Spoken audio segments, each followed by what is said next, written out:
So today what I wanted to talk about was trying to help you make a choice on what distro to start with. If you're coming from Windows and you've made the decision that you want to try Linux, there's 600 distributions that are out there and the choices are huge.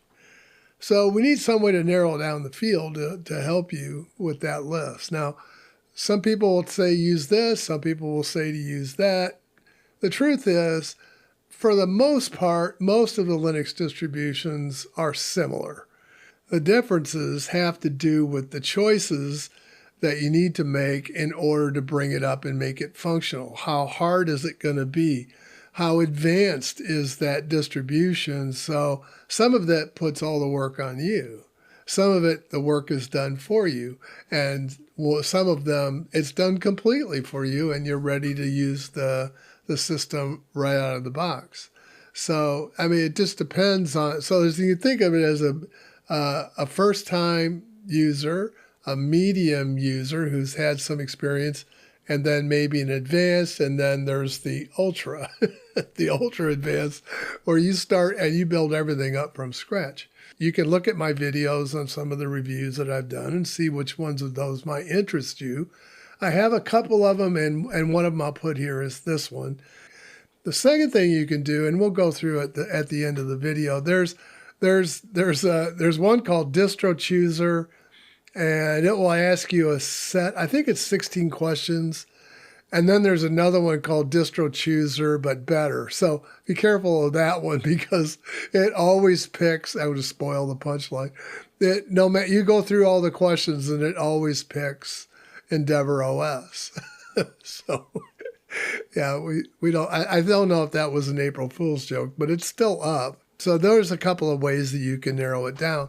But I think before you jump in and start answering all these questions is you need to have some goal in mind. So the first question I would ask is, what do I do with my computer? What do I use it for? Am I a gamer? Am I a developer? Am I just a casual user? Am I playing around with AI? Whatever it is that you're doing with it, those are the things that you want Linux to be able to do for you as well, right? So that's a big part of the answer right there. So, and the second question, step 2, what hardware are you needing to be able to have Linux use? The third step, which is where are you coming from? Are you coming from, I saw somebody replied to one of my videos and said they were still using Windows XP. Wow. So are you coming from XP? Is it 7? Is it version 8, 10, 11? Does that make a big difference? Well, it makes a difference in the look and feel of the system for you. Let me run you through this little demo, and then you can see on the chooser what kinds of questions it's going to ask you, and I'll try to explain what the answers actually mean. So that you'll have something you can go back to. Okay, so this is it. It's distrochooser.de, and you can just do a search. Usually it'll come up. And it talks about, make sure it says this, not Distro Chooser, but better. Make sure it doesn't that one, unless you always want Endeavor OS to be your choice. So, all right, so we can start, and it says you can choose multiple answers. Some of them you can, some of them you can't. So yeah, I want one for daily use. I want to use Linux for anonymous web browsing. That typically would be things like Tails, Unix. It might also be Tor browsers. So yeah, that's what that means. I prefer a distribution which is supported by game publishers. That would be Steam. I want to execute all programs in an isolated area. What that means is that you're looking for Flatpak or app image or snaps. So yeah, that's what an isolated area. It could also mean that you're looking for Docker, which is obviously an isolated area as well. User is visually impaired. Those would be accessibility options that would help you.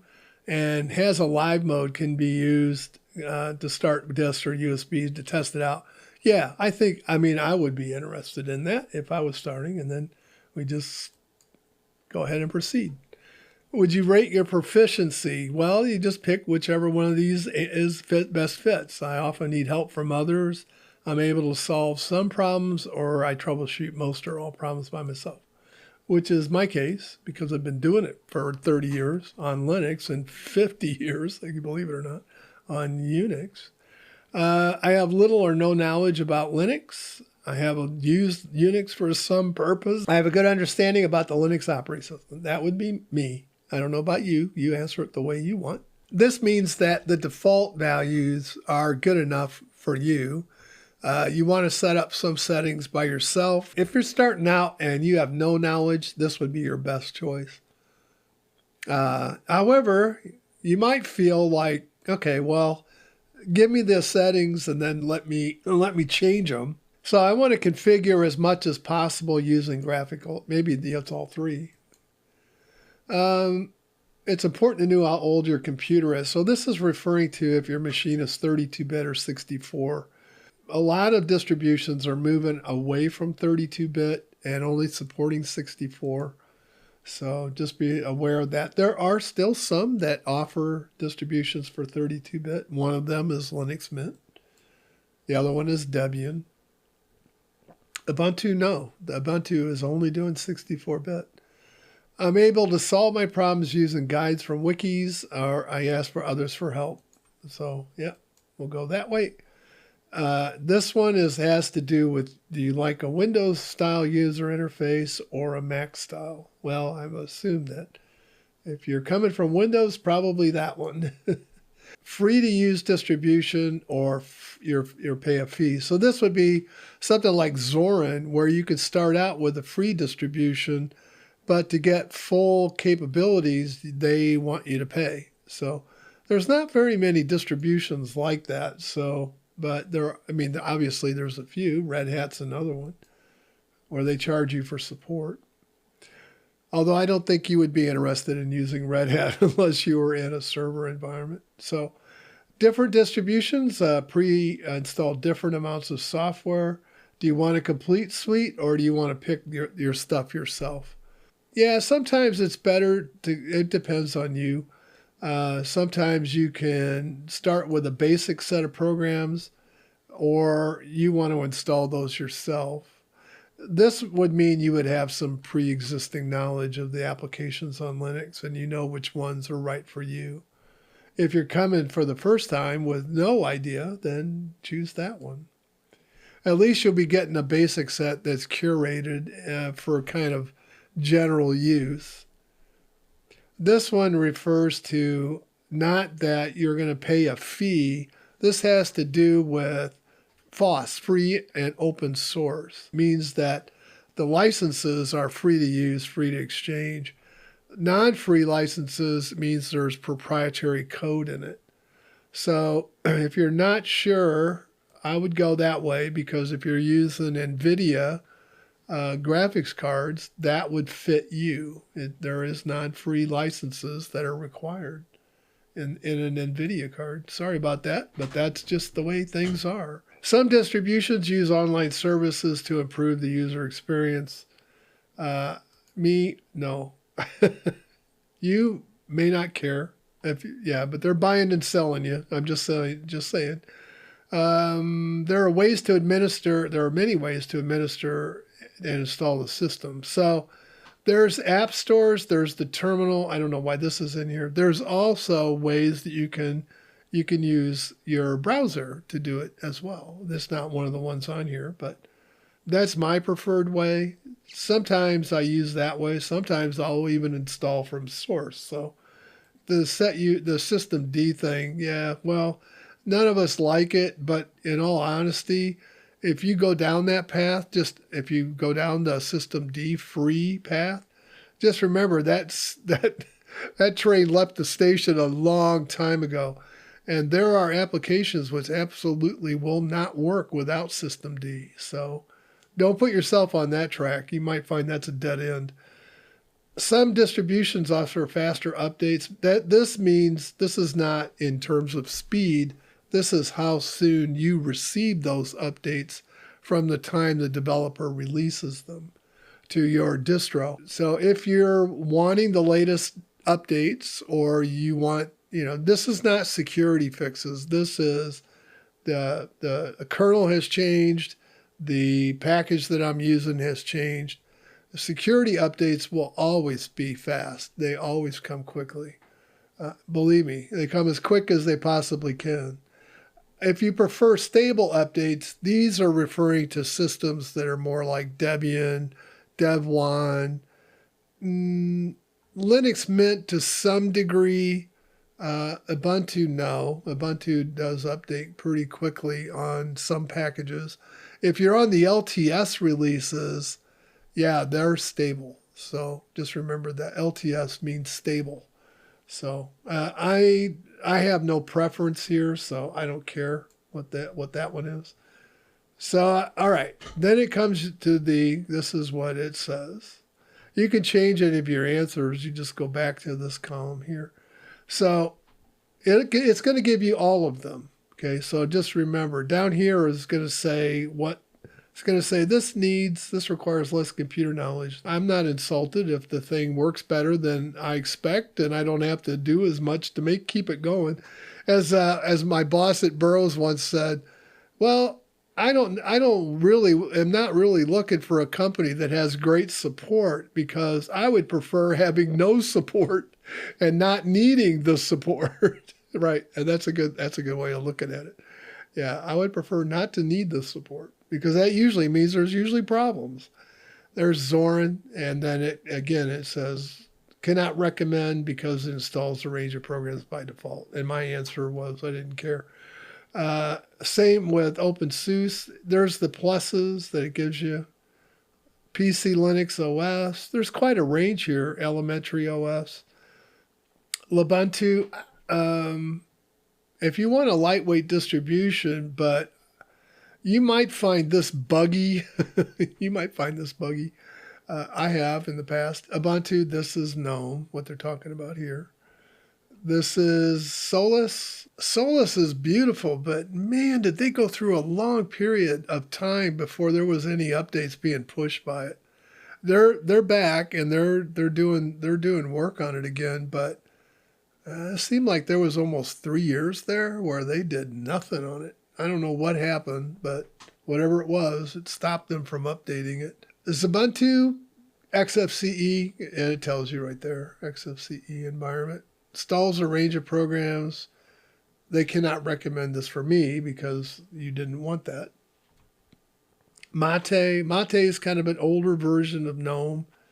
So yeah, if you prefer that user interface, then go that way.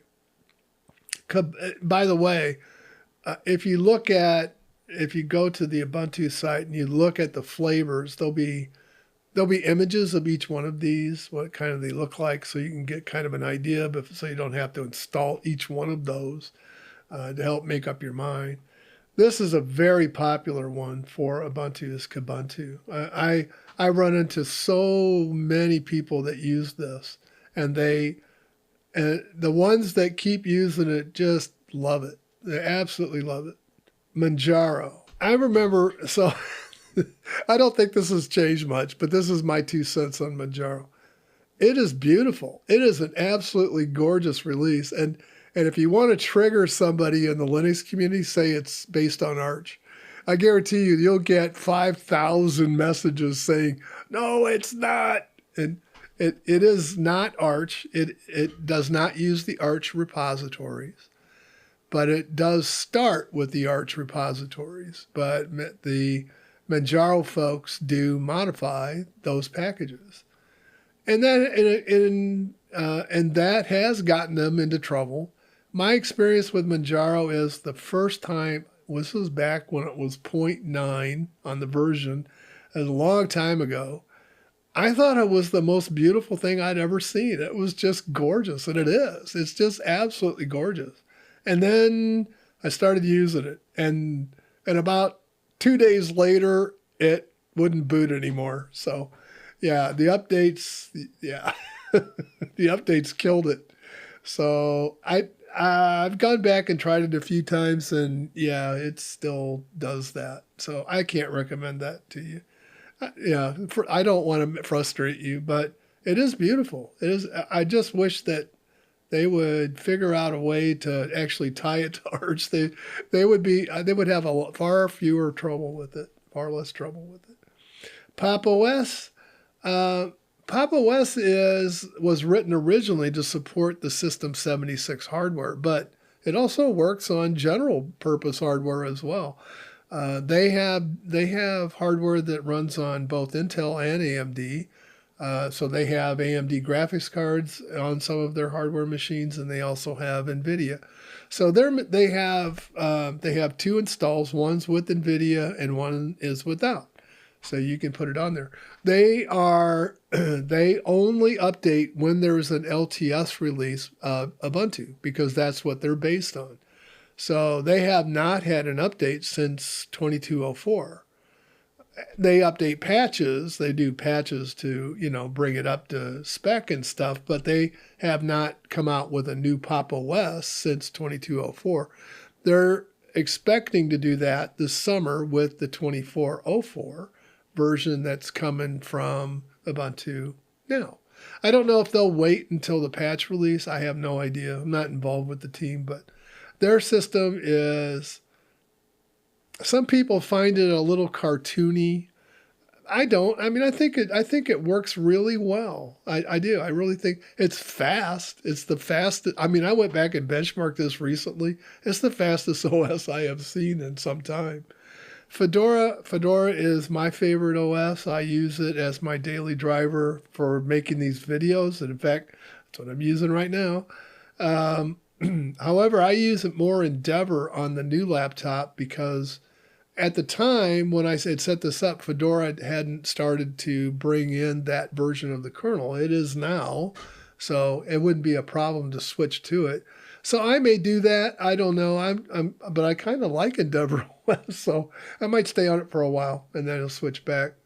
Deepin is also beautiful, but make sure you read the fine print during the installation because this is a distribution that was written for the Chinese and approved by the Chinese government. So who knows what it's doing under the covers? Could be grading your social score. I have no idea. So just be aware that you read the privacy policy and make sure you understand what it's doing. Knoppix, yeah, it's a great system. I mean, there's nothing wrong with it. Dev1 is a protest OS. It came out of the protests over Debian using systemd. They do not use systemd at all, and they have a distribution that's built on. They have to regrow the system to remove all the dependencies from systemd. They use, I believe it's OpenRC that they use, which is, to me is a lot easier because I'm familiar with it. I grew up with Unix, and Unix was RC. So yeah, but that train has left the station. But if Dev1 does a really good job of removing the systemd support and making sure that the software will run without it. So Rocky Linux, probably not something that you would want to choose. It's more of an enterprise version of this is compatible with RHEL. And so, but it is 100% free. There's no fees to use it. So Debian's a great stable OS, but most people after, it released last year to 12. So now you're a year old on the packages, and by the time they get around to releasing Debian Trixie, that will be 2 years that there's been, they do update. I'm not saying that, but those come few and far between. Their focus is on stability. So if you were looking for stability, Debian is a great OS. RHEL, wouldn't recommend it. They charge annually for it. I wouldn't recommend it for your home use. Void Linux is an advanced Linux. If you're starting out with Linux, give yourself some time before you attempt one of these because the installation is using the terminal. So yeah, rolling releases mean that as patches come out, they get a little bit of testing and then they get released. and you become the beta tester, or you could be the alpha tester in some cases. Cubes. This is a very specialized OS. This would be for people that were journalists or politicians, or that they were, maybe they were subject to government scrutiny because of their beliefs or their teachings. Cubes is a place where you can compartmentalize your life. It takes a little while to wrap your head around it. It does require very shrewd compatibility with the hardware. So if you jump into that, just realize that you're working into something that may not work on every laptop. MX Linux, I would say this is kind of, as far as resource usage, it's not heavy and it's not light. It's kind of in between. As far as ease of use, though, it does work very well. It's just like everything else in Linux. Some people like it and some people don't. Artix is an Arch Linux distribution. Yeah, this one is really meant not to use systemd. It's another one of those, but one of the ones they use is OpenRC. There are other. Systemd controls your system services, how they start up, and how they restart in the event something goes wrong. Arch, great rolling release. They try to keep things simple, but just remember, I would not attempt this unless you were familiar with Unix to begin with. Same with Gentoo. Gentoo is compiling the kernel and everything, all the utilities, all the compilers from source. The idea is to get to as fast a distribution as you possibly can. The only problem that I have with it is that every time a patch comes out, you get to recompile that patch. But that's what you're getting into, and that's what you've signed up for. Crux is a lightweight 64-bit focused OS. So, yeah, this is one of the ones that it chose here based on my answers. NixOS is a great OS too. The thing to remember about NixOS, though, is that it is designed to be a cookie cutter. So what do we mean by that? Well, if I'm trying to build up a number of systems, the nice thing about NixOS is that everything is kept in one configuration file for the entire system build. All the services, how they're configured, everything is right there. So if I want to replicate my system, all I need is that config file, and I can rebuild my environment on any system that supports NixOS. There's also a package manager that's separate called Nix that runs on a lot of different distributions, Debian being one of them. So where you can bring the packages in that NixOS is based on. So yeah, I can tell you it's very fast. It has the similar type of things that Silverblue does, where it can act as an immutable system so that your changes have ways to roll them back if you need to. Tails is another specialty OS. It's meant to run from a USB key, and so you basically have an anonymized environment that doesn't retain anything. It has amnesia. So anytime you restart it, all your work is gone. There is a way to persist your settings and persist some directories. But, to me, that's kind of defeating the purpose of Tails. Tails is meant to collect your research, get it, and then encrypt it, mail it off someplace, store it someplace encrypted, and then retrieve it later from another system. Or if you're exchanging documents, there are features within Tor that allows you to safely share files with other Tor users. So yeah, it's all based on Tor.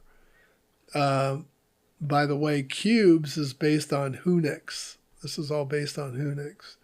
So yeah, you've got two different ways to do things. Tails is not as comprehensive as Cubes is, but they both will try to anonymize you. Cubes goes a step further in that it tries to also compartmentalize, like, your home life, your work life, your online life, so that none of those can leak any kind of data or configuration information from one environment to another. I hope you enjoyed this video today, and if you did, please like and subscribe. Hope to see you in the next one. Bye for now.